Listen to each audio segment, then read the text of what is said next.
ഈശോമിശിഹായിക്ക് സ്തുതിയായിരിക്കട്ടെ. ഉണ്ണി യേശുവിൻ്റെ തിരുപ്പിറവിക്ക് ഒരുക്കമായുള്ള 25 നോമ്പിലേക്ക് നാം പ്രവേശിച്ചിരിക്കുകയാണല്ലോ. ലോകരക്ഷകനായ യേശു പിറന്നു വന്ന സത്യം മനസ്സിലാക്കി പൗരസ്ത്യദേശത്തു നിന്നും യേശുവിനെ കാണുന്നതിന് വേണ്ടി എത്തിയ 3 ജ്ഞാനികളെയാണ് ഇന്നത്തെ ദിവസം നാം ചിന്താവിഷയമാക്കുന്നത്. വിശുദ്ധ മത്തായിയുടെ സുവിശേഷം 2-ാം അധ്യായം 1 മുതൽ 12 വരെയുള്ള വാക്യങ്ങൾ ഈ ജ്ഞാനികളെക്കുറിച്ച് നമ്മുടെ മുമ്പിൽ വ്യക്തമായിട്ടുള്ളൊരു ചിത്രം വരച്ചു കാട്ടുന്നുണ്ട്. ലോകരക്ഷകൻ പിറന്നു എന്ന സത്യം നക്ഷത്രം നോക്കി മനസ്സിലാക്കിയ ജ്ഞാനികൾ സുദീർഘമായി യാത്ര ചെയ്ത് ആദ്യമെത്തുന്നത് ഹെരോദേസിന്റെ കൊട്ടാരത്തിലാണ്.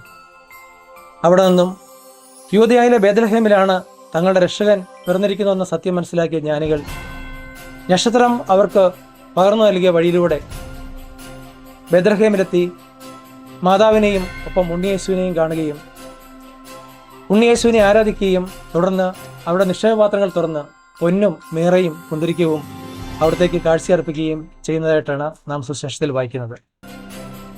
പൊന്ന് അഥവാ സ്വർണം എന്ന് പറയുന്നത് യേശുവിൻ്റെ രാജ്യത്വത്തെയും, കുന്തിരിക്കം അവിടുത്തെ പൗരോഹിത്യത്തെയും, മീറ അവിടുത്തെ പീഡാസഹനത്തെയുമാണ് സൂചിപ്പിക്കുന്നത്.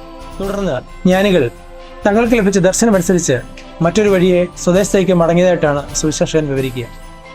സ്നേഹമുള്ളവരെ, ഓരോ ക്രിസ്മസ് കാലഘട്ടവും നമ്മുടെ രക്ഷകനെ തേടിയുള്ള ഒരു യാത്രയാണല്ലോ നമ്മെ മനസ്സരിപ്പിക്കുക.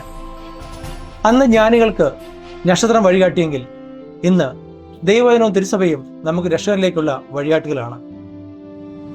അന്ന് ജ്ഞാനികൾ ബേത്ലഹേമിൽ ശിശുവിനെ കണ്ട് ആരാധിച്ചുവെങ്കിൽ ഇന്ന് നമ്മുടെ അനുദിന ജീവിതത്തിൽ വിശുദ്ധ കുർബാനയിലൂടെ ആ രക്ഷകനെ കാണുവാനും അനുഭവിക്കുവാനും ആരാധിക്കുവാനും നമുക്ക് അവസരങ്ങളുണ്ട്.